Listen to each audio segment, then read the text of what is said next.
Hello and welcome everybody to the panel discussion today. My name is Shamit Mukherjee. I'm a partner with KPMG on finance transformation. The topic for the panel today is riding the wave of uncertainty, re-strategizing finance in a new normal. So decoding the topic for the audience, we have been in the business of managing business, so to say, and managing ambiguity is pretty much part of it. But I would say the texture of the shades of gray is what has changed in the last few years. I would say in the last 18 months, it has just got accentuated. So if you really break the topic down, there are two key aspects. One is learnings from the past and how are we gearing up for the present using those learnings. And the second aspect is more around the culture and digitization aspects and how are we using these two as mainstream resources to prepare for the future. So that's pretty much what we will try and cover in the panel discussion today. For the topic today, I have an esteemed set of panelists. Please join me in welcoming Rajneesh Magan, who is the CFO for Bewmer India, which specializes in intra-logistics solutions for conveying, loading, palletizing, packaging, sorting, and baggage handling. We also have with us Vijay, who is the CFO for Sifi Technologies. It's a very well-known brand in India, leading ICT services and solutions provider, wide portfolio. They are into pretty much everything that is cloud, networks, and data centers. We also have with us Mahendra, who is the CFO for Tube Investments of India, part of the century-old Murugappa Group, with interests in cycles and components, engineering, metal formed products. Also with us is Radhika Maheshwari. She is the CFO for Bacardi India. Who doesn't know about Bacardi? But it's world's largest privately held spirits company. So that's the panel that we have for today. So on that note, maybe I would like to start with my first question, and that's for Rajneesh. So Rajneesh, how are the CFOs riding this specific wave of uncertainty? And what are the key emerging priorities for businesses today, and how is it impacting the agenda of the finance function? Thanks, Amit. Thanks for having me here on the panel. So again, a very pertinent question in the times we are living now. CFOs and the entire finance community and the business fraternity were very used to facing the VUCA world. We were all accustomed to the VUCA world even pre-pandemic. But post-pandemic, the way pandemic has hit us, it is a multiple of VUCA. The way the business is evolving, the way business strategies are evolving post-pandemic, some of these we have never seen in our times earlier. And the way it has brought is a certain disruption to our business, certain disruption to the existing business models. It is challenging the very way we are conducting our business today in the current scenario. I see myself in our business today is that the way finance function is also evolving, there are constant scenario plannings. Earlier, this scenario, there was a periodic intervals, annual plans, and then the quarterly business plans were very dynamic. Used to be done every quarter, given to headquarters. Now we can't live on a quarter because you don't know in one of the quarters you will have 2 months of lockdown, and you have to constantly evolve on those dynamic events which are beyond your control and happening outside. Every day planning, every day, and everyone is planning. You're getting constant feelers from the business, from the markets. You have to take into account all those feelers from the customers as well. The other challenge which I see in our business also and most of the other business as well is the revenue challenge. Because of the sudden lockdowns, you have the plans, you have the dynamic plans, but you have a country-wide or a state-wide lockdown for 1.5, 2 months. There are revenue challenges. You plan something, the other day, it's not good at all for the next 11 or 10 months of the year. Then the challenge what we are facing in the business is also a liquidity challenge, which I believe all of my fellow CFOs also would be feeling in the current business scenario, depending what kind of business or industry we are functioning. But liquidity has become a big challenge for the business now, especially in these pandemic times. And the way we are preparing our teams in the finance and rest of the business is enabling them with the digital tools so they can do a better business modeling also. You can't live with those traditional business models of do a planning and then sleep for 90 days and then see, okay, has it been good, or you revisit the plans. Since it's a constant evolving subject, you have to enable your teams with the digital tools to plan them better. That's how the way the entire VUCA has, or VUCA plus Delta has changed the entire business scenario and the entire finance function and the mindset of the finance fraternity also, how to manage the business and run the business. Very well said, Rajneesh. I think both on the revenue side, the parameters changing on an almost day-to-day basis, and even and accordingly, we also have to look at the cost, the working capital aspects. So clearly, these three are the challenges as you noted down. And the digital tools for dynamic scenario planning, I think it's very pertinent. I think every organization is in their own ways trying to see how this could be addressed. Maybe also like to get perspectives on this from Radhika. Hi, Shamit. So I think Rajneesh has actually covered a lot of part of it, and it's almost similar for us. Challenges are similar, given that sometimes suddenly lockdown happens, and then you have revenue issues. Yes. What I feel is today for business, a couple of things that I feel has come up as a priority for businesses to firstly keep the value intact. Second, I feel there is a lot of change in the behavior of the consumer, of the environment, and something which might be a certain different things coming up for the business. So we have to kind of shift how we behave or react to that accordingly. And definitely employee well-being has also come up as one of the biggest priorities in these times. Now, having said that, since times are tough and there are definitely to keep the value intact, to keep the business going and growing, or maybe a healthy business, so where we don't lose much on the P&L.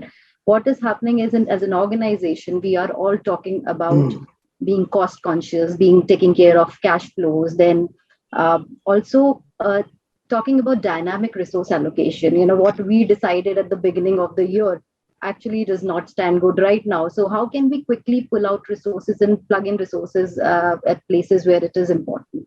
So keeping all that in mind, this is how the priorities are, and this is how the organization is working towards. Now, if I talk about the finance agenda, I think finance is one function which will always keep on saying, be conscious about cost, look at where your money is getting more value. I think with this pandemic, this has actually percolated down various levels. Now, everybody, say in Bacardi, talks about, can I look for a better opportunity to invest? Is this an avoidable cost? Can we do away with this cost factor? So probably this is running like now a DNA in the organization. And I think it's very well helped the finance agenda that we've been trying to drive for so many years. Very well said. So you're basically saying that the rest of the businesses have actually embraced all that finance has been, taking to them for all these many years. It's kind of accelerated and pretty much sitting right at the middle of heart of the organization itself. Yeah, it will. Very well. Maybe Vijay, if you could get some quick thoughts and comments from your side also. As Radhika just mentioned, we are actually enjoying all this spotlight. The last we were on top was way back in 2008 when we had the global finance crisis. And that period, the expression which Rajneesh used, VUCA world, that expression became very popular. It's a very old expression of the US Army, but it became very popular around that time. And I should say that having been the part of the CXO suite in 2007-8, I think that experience has actually stood by me a lot in handling the current situation. As far as the priorities go, I think key is cost management. I think we're extremely focused on that, much more than what we were in the recent past. And I think Rajneesh mentioned enabling better pricing and better customer engagement models for our services. The third one, which we have stood focused last year, was employee engagement. Of course, we have always been an employee-friendly organization, but last year the challenges were quite different. It was important to keep their morale high, very morale high. And it did consume a lot of finance team resources and even allocation of resources as well. And the last was reviewing the capital budgeting, capital projects which were midway, and to ensure that there was no cost escalation. That was a significant challenge. But having said all these things, I think what we did on priority was to ensure liquidity, because my experience of 2008, it was very important to stay liquid. But little surprised that we were probably over prepared in terms of liquidity, and market liquidity was not as bad as what I had anticipated for. So that's been one. And the other important area we have stood focused on is on the internal controls surrounding working from home. That was a big area of focus for the finance organization to work along with the IT organization. So I would sum it up that these were our activities last year. So pretty much cost was on the agenda, continues to be on the agenda. Liquidity, though market conditions were better. And I think most, if I largely consider you as TMT, most of the Indian organizations, which and including IT services, they have always been sitting on pile of cash. But even then, their focus on DSO, on proper invoicing efficiency, if I may say, that all has kind of ensured that their working capital positions have actually gone better. They have gone back to the street with better returns, better positions than what they had themselves predicted in the previous quarter. So, and again, very important point, working from home has also led to, or rather, higher digitization is one of the factors, but the aspects of security, internal controls become very important in the CFO's agenda. So I think quite a few takeaways, 4-5 takeaways from the first question itself. Now maybe I'll go to the second one, and which is more around the stakeholders, internal and external. So maybe I may just ask Mahendra to maybe respond to this question. Mahendra, how are the stakeholders reacting this time around? And do you see any differences in the way they are behaving or their expectations are lying from, say, last year when we actually went into the first wave? Sure. Thank you. Good afternoon to all of you. I would say certainly there are some significant differences this time in terms of the stakeholder reaction compared to how it was last year, whether it is vendors, customers, employees, or even shareholders for that matter. All of them are better prepared this time. So they more or less knew what to expect in terms of impact on business and how much time it would take to recover and all. So last time it all happened so suddenly, as we all know, right? So this time we could see the wave developing in different parts of the country and then becoming pretty big. But okay, one thing that still surprised all of us was the severity of the damages, which is anyway, that was a surprise. So on the whole, I think the businesses could plan their activities better this time. So they had that much time to actually plan these things. Just to give you an example, last year when it happened, when it was again started relaxing, many of our manufacturing operations guys, they had to run around to locate accommodation facilities which are close enough to the manufacturing facilities, stay there and take care of operations. So this time, all that information we had in advance, so that it actually became that much more easier, if I can put it that way. And the one thing that greatly helped this time was it was a local lockdown in many places, unlike a national lockdown which we had last year. So the manufacturing operations in most of the locations, they could actually continue on a limited scale instead of completely closing them down. So that actually enabled us to meet the requirements of certain important customers within the country. And more importantly, we could actually cater to the demand of export markets. Last time it was very difficult. For instance, export markets were not having that kind of severity which we had last year when we had it. So they were demanding the product, but we were not able to supply. But this time, we could actually see a pretty good growth in the exports in our range of products. So that was one thing. On the negative side, I would say, or in terms of challenges, what is more severe this time compared to last time was the impact on the rural demand or rural economies. Last time, the spread to the rural economies was not so severe. I think we could contain the damage to the urban areas last time. But this time it did spread to the semi-urban and rural areas also. So some of our businesses, actually we are a conglomerate of several businesses in B2B and B2C. So wherever we had those businesses which have reliance on the rural and semi-urban areas, so they are seeing some kind of difficulty this time. And another important point which we are observing these days is the recovery this time seems to be somewhat slower than what it was last time. Last time, as you all know, it was a sudden fall and a sudden rise. So there was a lot of pent-up demand in most of the sectors. So that helped. But this time, of course, the fall was also not so sudden and the rise is also not so sudden. So it is gradually going up. So on the whole, but there are, I think, a couple of things which all the stakeholders have realized now. It is that 100% vaccination is the only way to come out of this, whether you like it or not. Second thing is, I think there is also a realization among the establishment and among the companies, everyone, that a nationwide lockdown is unaffordable for a country like India. It may work in advanced countries or smaller countries like Europe or in Europe or US. But in an economy like India, a nationwide lockdown is unaffordable. So that's one realization. So on the whole, yes, I mean, there are more positives than negatives this time, I would say, because people knew what's going to come. So that's one good advantage we had this time.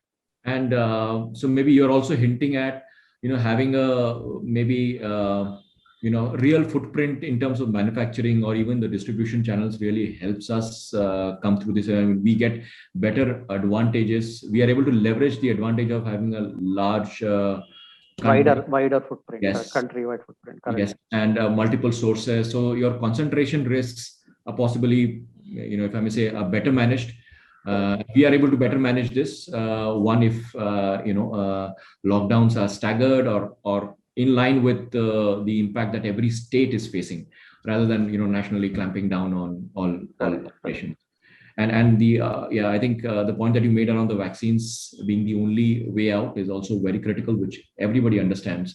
And finally, the muted or slightly muted drop and revival, I think, is again a very critical point. Though I don't know if we had a terrible time in wave 2. I don't know if that was the case in wave 1, but some of our typical export markets, and this is also for Rajneesh, for everybody actually, they may not have gone through this kind of trouble that we have, this kind of struggle that we have. So maybe this revival aspect is more applicable for India than in the exports market. It's just a question back to you, Mahendra, or is it something that you are seeing across in your export markets also, just the revival side? See, in the export side, if you see, if you take Q4, for example, Q4 of last fiscal year, it was pretty good. We could see a significant jump in exports. Yes. And in Q1 also, we are continuing, we are seeing the continuation of that. So I would say the export markets revived faster than the domestic market, at least in the products that we deal in. But having said that, there are different waves in different places, right? So we just need to see whether they are going to be hit by another wave, maybe a couple of months down the line. So that's anyone's guess now. This is such a war that we wish good to others, we wish good to ourselves, and just make sure that all markets get back to 2020 levels. Maybe on the same question, if I may just request you, Vijay, to maybe give your pointers here. See, my view, as Mahendra was mentioning, this time we were much better prepared than the last time, undoubtedly. And also the benefit of platforms and forums like this, and I should be very candid in admitting, there were many such opportunities to interact with best of the minds across the country, where people were sharing their experiences, which actually helped us also to improve upon the way we deal with the situation. And today, if I actually look at it on a lighter note, I really don't know whether work from home is a BCP option or working from office is a BCP. So we'll figure that out sometime soon. The answer possibly lies somewhere in between, but yeah. I know, and I wish so. And my experience of the first lockdown is that with the peer community with whom I interact reasonably quite often, is we all adapted it quite fast, probably because it was affecting all the organizations. Almost all sectors, all organizations were affected, and it was also affecting people's life. And personally, for me, as I mentioned earlier, the GFC period crisis, the experience of handling that period stood by me very strongly, particularly the first 4 or 5 months in preparing the organization. While you did mention, Shamit, SIFI is a little different from the other IT organizations that we are a largely India-focused organization, but despite that, IT is consumed quite heavily by all the enterprises.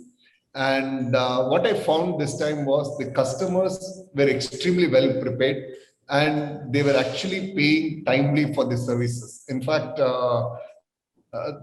maybe it might be surprising for some of you, but for me, most of the customers were very empathetic to the need of timely payment to keep their services going live. And when they saw the staff, whether it is networking on the field, increasing their capacity, managing their IT capacity, despite all the pandemic and risking their lives, they were actually very forthcoming in terms of supporting on the cash flows, which was actually a very pleasant experience for me. To be very honest, I wasn't prepared. To be very honest, I didn't expect that, but very thankful to the customers for that understanding and appreciating the efforts put in by the organization. From our side, the last pandemic, as I mentioned, the significant focus on helping the people to work from home and ensuring the IT systems. We were very skeptical about the security aspect. Sometimes knowing more is also dangerous, When you're in the IT field, for you, you know the risk so much. So you tend to be afraid about everything which people access from outside. So we had to put in a huge amount of investments behind IT security for people who were accessing the systems from various places. But one area which probably personally I spent less time and it was a learning for me and probably I need to do is I spent so much time internally in the organization that my time to the investors was pretty less. Our investors are based in US. We are a US listed company, probably time zone. And some of the conversations, they started and ended with the pandemic discussion. So you weren't actually talking about the business. So probably that was an area for improvement. Hopefully this year we will spend time on that. And one important takeaway I should say is that technology is not to be seen just as a productive tool also. Many are acknowledging that it helps manage BCP and disasters as well. So I think organizations are prepared now to spend on technology. In fact, I would recall bidding for enterprise managed services contract where people would bargain very heavily for a few lakhs of rupees and all. On a 70 lakh contract, people would negotiate for 2 lakh and 3 lakh. But today, I don't see organizations being so fickle about that. They're more concerned about SLAs and the quality of delivery. So that's a very good takeaway for us as an organization, Chandra. I think the last one is a really powerful one. So service levels are definitely, because I think there is no other way out. So it's as important as keeping your one raters in the organization, right? So it's almost like it's a one rater. There are it's non-negotiable. So making sure that service levels are high, making sure the entire value chain, the supply chain, if I may say, is intact, and hence pay your bills timely, be empathetic to all your partners and service providers, so that the value chain continues to remain intact. Very good points actually. Thank you so much, Vijay. Maybe I'll go to the next question, and that's first maybe with maybe I'll ask Rajneesh. So Rajneesh, profitability versus cash flow. What seems to be the tune this year? You talked about both of them, and all of you talked about them. So from your perspective, and two, going back to what Mahindra was saying and what Vijay also talked about, the investor perspective. What seems to be, are investors also empathetic in any way as far as these two are concerned, or one of them? Yeah, again, a very pertinent question, has always been a very relevant one in the business. So it's like two arms of a body. You need both. You need both to work. You need left arm, you need right arm. So profit is also as important as cash flow. Of course, you need to have cash if you're profits, and then of course the positive cash flow. Everything has to coexist together. As we all know that, and that's the way it has to be very important for the business long-term sustainability also. It can't be you have profit and you have overdue receivables, you're not getting your money from the customers and your cash flow negative. And at the end of the day, you're end up borrowing from the banks for working capital requirement. It doesn't work that way. So it's important. We all know, and we say in our organization very emphatically and important, most of the time I keep telling people, sales is vanity, profit is sanity, and cash is reality. This is okay. When we are selling, everybody says margins are good. But when the margins are there, it's fine. But then the cash also needs to be back in the business. So cash is very, very important. It's the real thing. Of course, the pandemic is different, has brought a different texture to the business also. From the investor angle, from the business, cash remains as important as it was. Otherwise, it's anyhow impact your profitability. Also, if the cash is not there, you're borrowing and your finance cost goes up for the business. But from the investor angle, they are quite understandable now. They understand the scenario. But for us as a multinational company, it is at times difficult because this pandemic has been there world over. It's not that it's restricted to India. So the customer behavior in rest of the world, what we have seen in Europe or US, has not changed much in terms of payment behavior. In India, we have seen and always been the case, customers take sometimes shelter behind these pandemic challenges, or the people not working at home, not able to access the IT systems, this or that, and the money not coming in time. So that's the case. So then you make your principals understand, our investor understand, this is typical of India. At times is a bit of challenge for us to convince, because rest of the world is not facing this challenge. There is a pandemic challenge, how to manage challenge, how to address that issue. That's a challenge. That's a common challenge for all of us.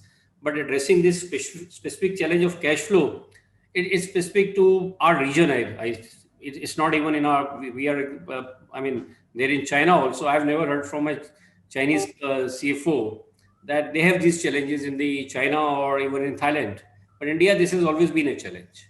But it's all the more important to have profit as well as cash in the business if you want to sustain on a long-term basis. Short term, yeah, you can do, because 3 months, 4 months, you can say always pandemic is there. We shall manage somehow.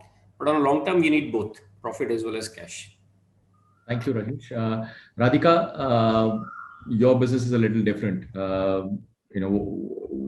What applies to your specific sector? So, in terms of, I think Rajneesh actually covered all the points very well.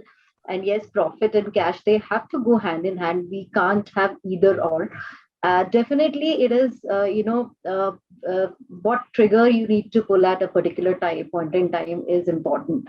In today's pandemic time, definitely cash is a very increasingly focused area, because it's a lot of volatility, plus how we want to invest our money also, or behind our brands, behind our initiatives also gets impacted if you do not have the right cash in hand.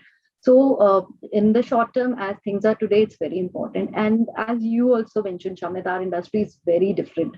So it has a whole lot of challenges, dealing with very fragmented set of customers.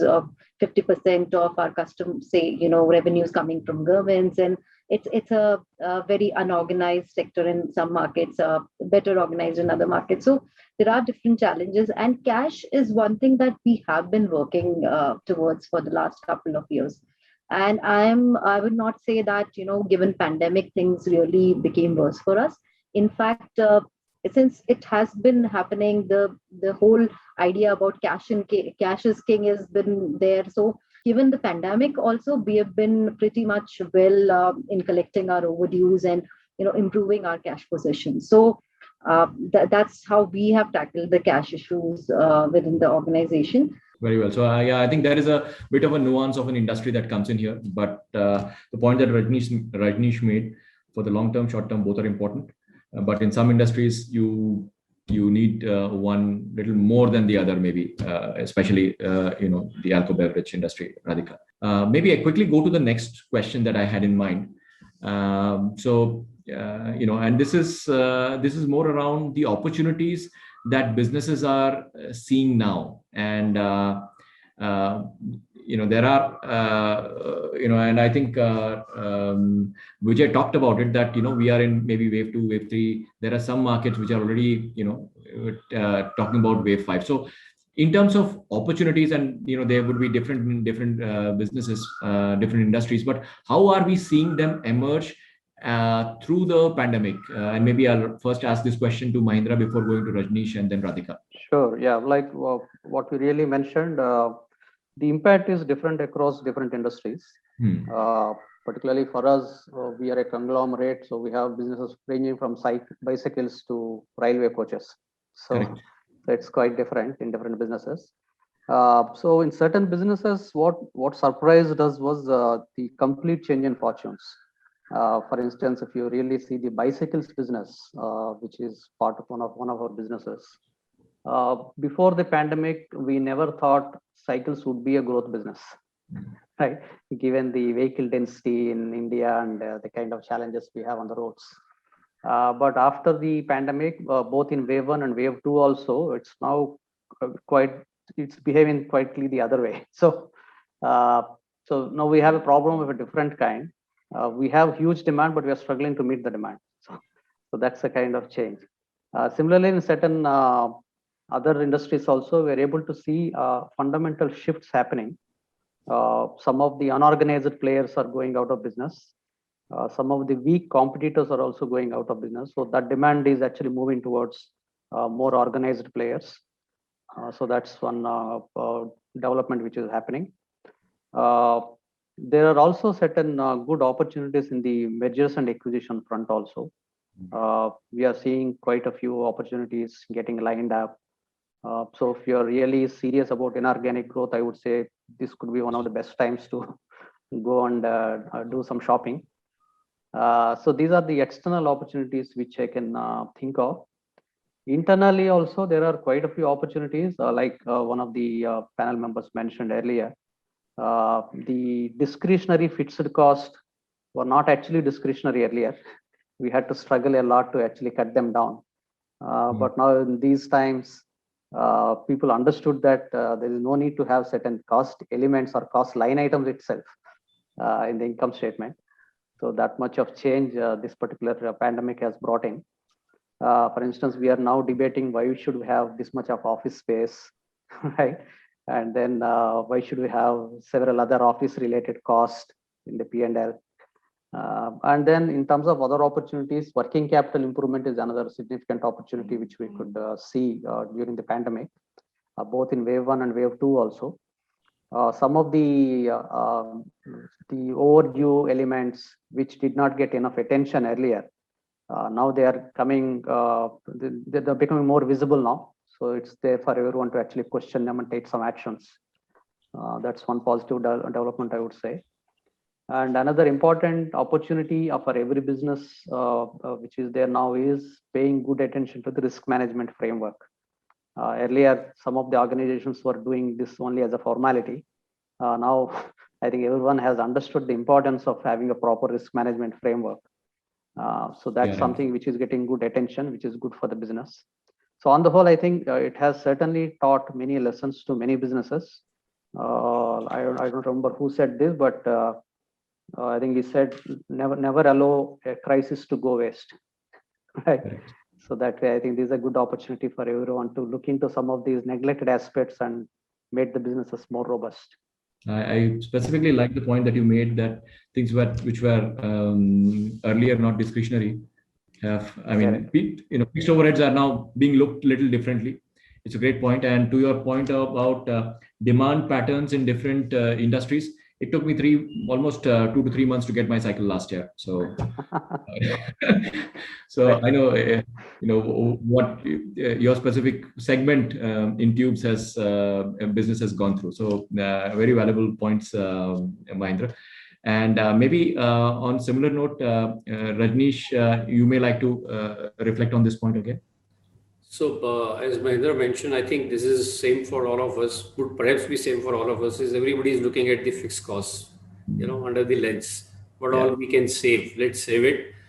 And people have got used to this now that they can also work from home. Why not try optimal models or hybrid models as much as possible for the, on a long-term basis, and see how we are also working quite in the same manner.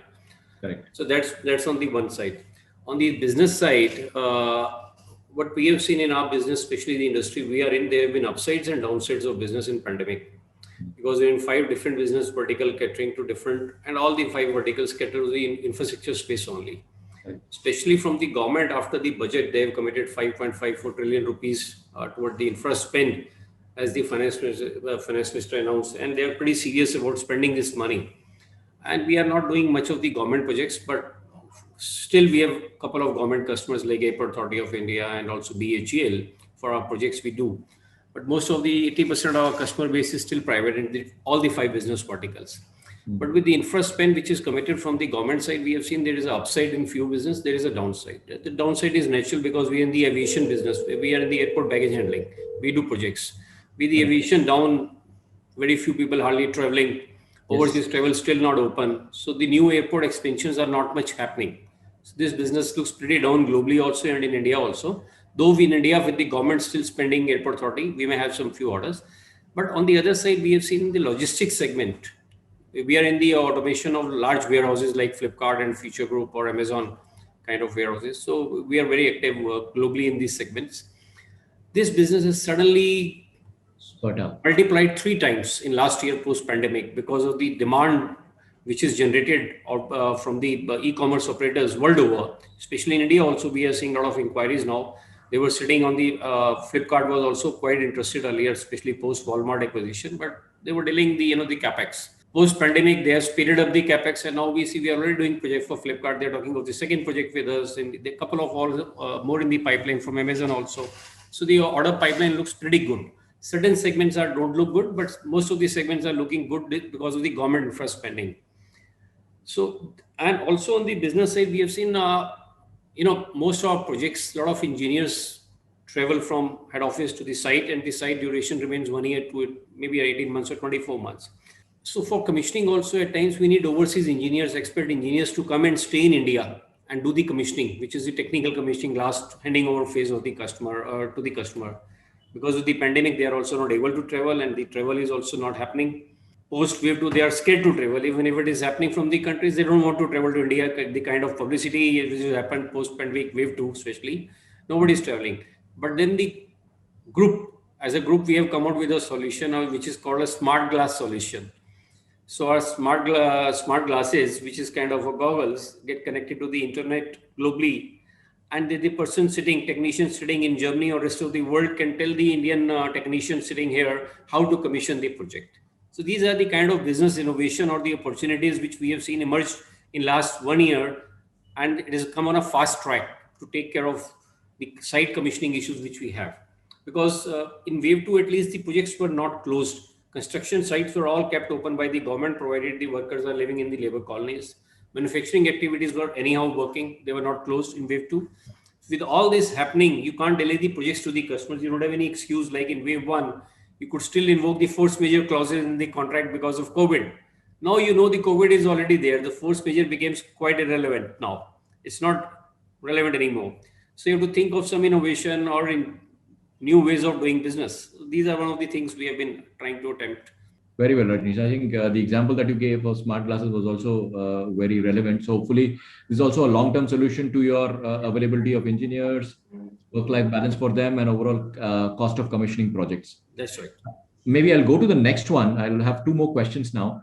One is on maybe a question for Vijay. Vijay, last year, specific initiatives in finance function and which you felt did not deliver the kind of benefits that you are envisaged. Anything that comes to your mind, and are you trying to do something differently this year? Attempting to do something differently this year, only specific to finance function. We started off a project of online vendor interaction platform just before the pandemic, and we wanted it to go live early part of the last financial year. But given the change in focus, we could not complete the implementation. But it is now implemented now as we speak. February, we have completed the implementation. And when we took up this project, we were skeptical as to whether our vendors, particularly who are located in tier 2, tier 3, tier 4 towns, whether they will be using this platform for all the interactions with the organization. But this pandemic has made the difference in terms of, without much effort from our side, all the vendors have seamlessly moved onto this platform. For us, it was extremely important, from an internal control perspective, to avoid movement of bills and things like that across the country, and also to improve more efficient engagement with the vendors. So that was one initiative. It got delayed, but I'm happy it finally went off. The second area which we actually committed ourselves for last year, but before the pandemic set in, was to put some resources behind ESG initiatives. So that has also got deferred. So we'll be putting our time and resources onto that in this particular year. So I would say that these are two things that probably we haven't been able to do as well as we thought we should. Very clearly, as you pointed out, the vendor interaction portal or vendor portal, the exchange project. There are many other organizations, again, where we have helped them, and earlier where adoption was at 20-25 level, it has almost come to 85-90%. So I think these tools, which had less offtake earlier, has suddenly seen a steep jump. So very clear opportunity, and again, this is also sustainable and would lead to sustained benefits to the organization. Radhika, maybe the next and the last question to you. Digitization, is often a very considered to be inward-looking and functional as opposed to digital. But as CXOs, how are we promoting these in our respective organizations? And in doing that, the whole adoption piece, how does culture really play a part in adoption of some of these digital initiatives in your specific experience? So Shamit, I would like to say that, being in an industry which is highly regulated, and we have very limited avenues to, of consumer engagement. So digitization and working on towards the technology side has always been one thing that has been happening in functions like marketing, and also even in commercial. But what has also happened is that with this pandemic, it has also posed a lot of us to move that way. So now last year when the pandemic suddenly hit, we were all thinking, and it was the year closing time, and everybody thinking what is going to happen, how do we close the books till we gather energies on the floor together. It seemed like a very difficult thing, but we actually eventually moved on to that, and now it's such a smooth process. So digitization definitely is now within all the functions, and it's not has to run at the same speed, otherwise it won't work. So culture is from the top, and everybody embracing the digital journey towards going digital, adapting technology is very important. Very well. So overall, tone at the top helps drive culture, and I think the whole aspects of having a younger workforce, or Gen Y, Gen X, all that people talk about. This again has pushed the adoption levels of digital initiatives, digitization-led initiatives in most of the organizations. Maybe the last question that I will have for Mahendra. Mahendra, digital business and startup ecosystems are fast becoming inseparable. Now, the role of these startup ecosystem in defining the operating model for finance of 2025, is there a role for these startup ecosystem? Any views on that? Sure. See, the finance function of the future, I would say, is going to be quite different from what it has been until now. I think at least in 4 to 5 different areas, there is a need for a strong ecosystem to actually make this progress. Not one single organization can actually deliver all these 4 or 5 elements, but we need some kind of an ecosystem. First one is on the transactional processing side. Though, of course, automation and the need for automation has been there for quite some time. Now, the kind of change that we need to see in the coming years is completely going to be different. So we need to go for higher levels of automation of transaction related work. The second one is on the data analytics part. See, the big data or whatever, which we have been talking about for the last 3-4 years, is again becoming more prominent now. It's going to become more important going forward also. So using the artificial intelligence or data analytics to identify many things within finance. Let's say if you see what are the risky areas within the businesses and how to do forecasting more accurately going forward, or supporting operations in decision making with more insights. So those are the things which will require a lot of these kind of tools going forward. And that's where the finance function also is going to undergo a significant change in the coming years. The third one is about the data management part of it. So now we have ocean of data, and more and more data is also going to come in with all these initiatives. So how do we manage the data, whether it is data management or governance or privacy part of it, and also maintaining the data quality, consistency. All these things require separate kind of expertise, which we need to take from these startups in the ecosystem. And another one is the effectiveness part of it. See, even within the organization, within the finance process also, there are quite a few processes which need to be taken to the next level. So the simplification part of it, or eliminating the miscommunication part of it between different stakeholders. For instance, we know that inventory is a waste, right, in lean management principles. But still, if you really look at the entire supply chain, everyone keeps holding certain level of inventory. Correct. That is largely because of the distrust, or largely because of the communication gaps or information gaps. So this is where again we need better tools and better technology and better exchange of information to eliminate this kind of waste.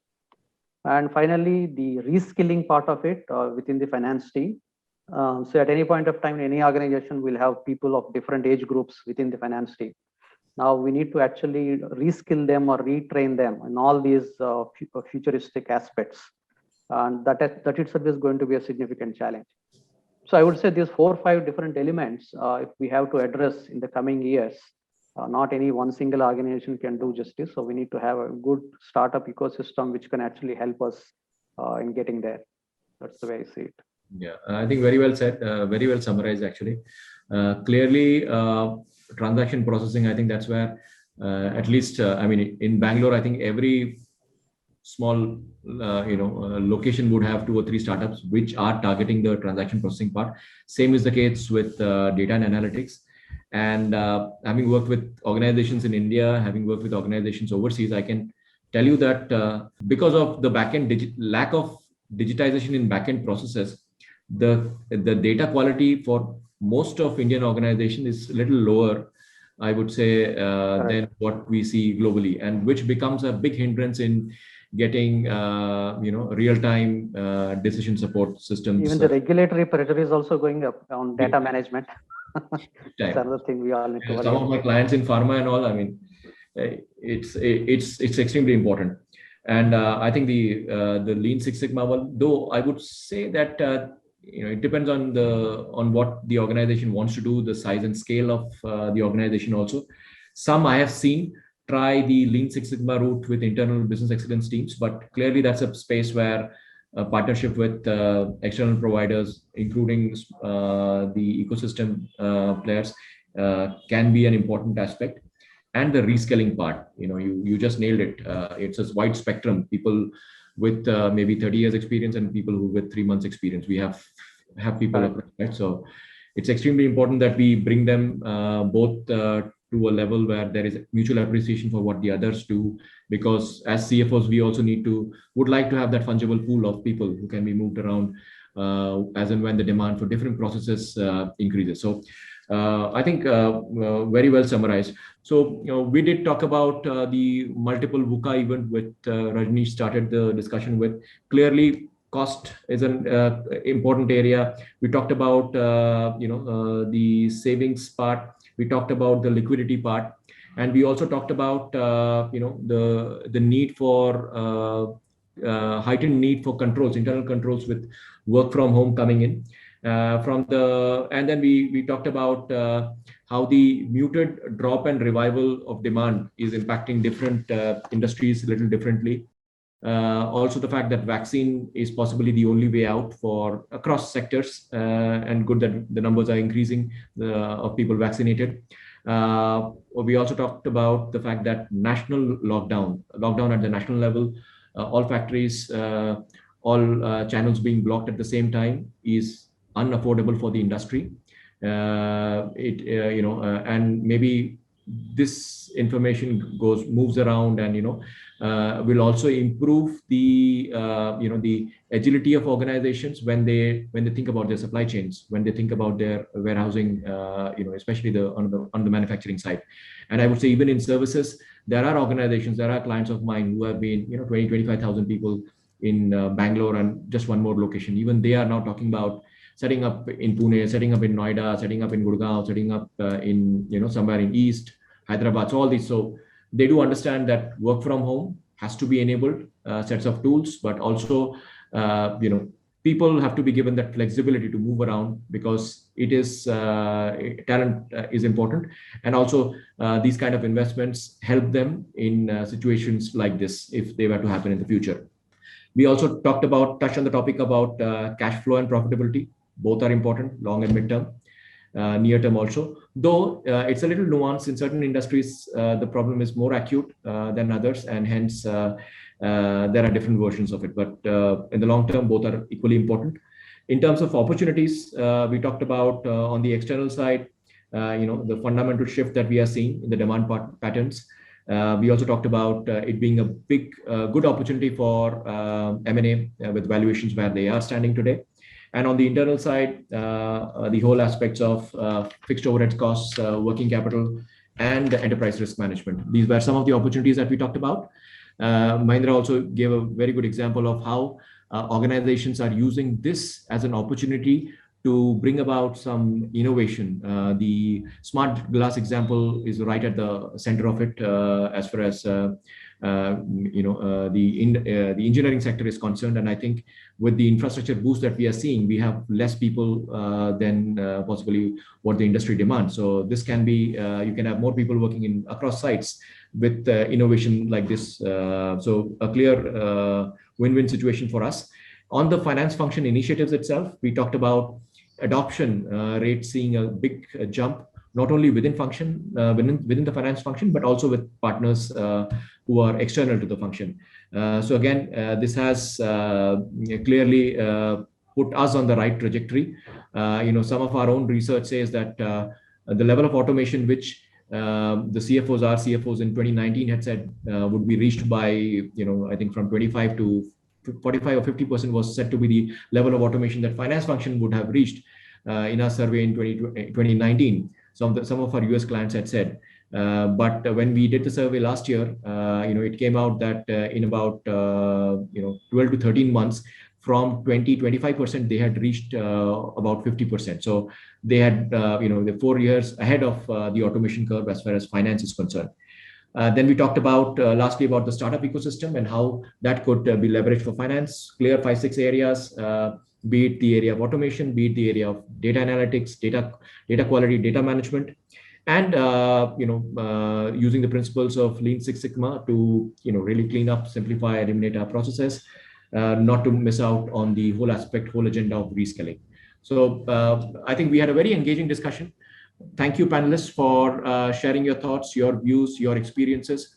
I'm sure the audiences would have really learned from the session today. So thank you so much. Thank you, Shamit. Thank you, panelists. Thank you. Thanks, Shamit, and pleasure in interacting with all of you. Thank you, ET. Bye. Take care. Bye-bye.